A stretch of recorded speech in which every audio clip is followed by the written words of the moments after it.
For today's video, gagawa po ako ng special pudding. Hindi po ako gamit ng water. Yan po lahat ng ingredients na gagamitin ko. Una, naglagay pa ako ng sweet cream. Kunti lang po. Ganyan lang. Ganyan lang po. And then, isang kutsaritang baking powder para umalsa. At saka vanilla na konti para magiging mabango.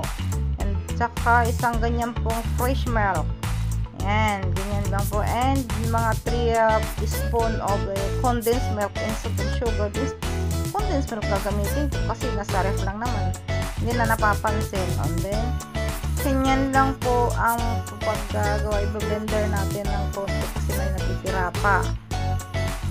Diba? Yung lalaki kasi yung ginawa ko pagkahimay-himay ko sa tinapay. Salpa. Ganyan lang naman po. Diba? Ganyan lang. Sige, salpa, ganyan din. And then, magdagdag ulit po tayo ng fresh milk. Ayan, para matuna po yung tinapay na natin, mablender niya mabuti.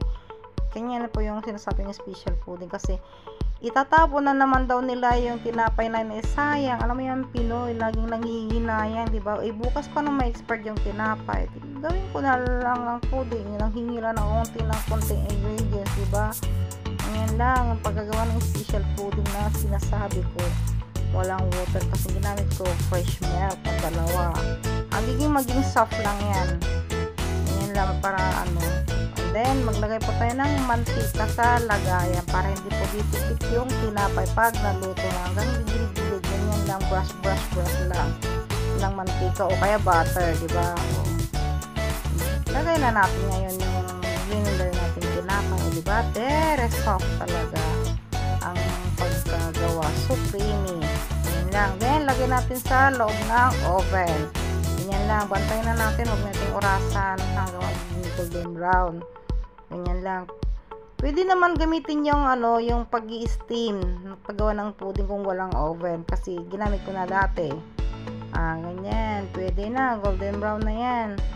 Alam nyo, tinisting ko naman na kanina yan. Tinusok ko yan ng toothpick. Wala nang sumama.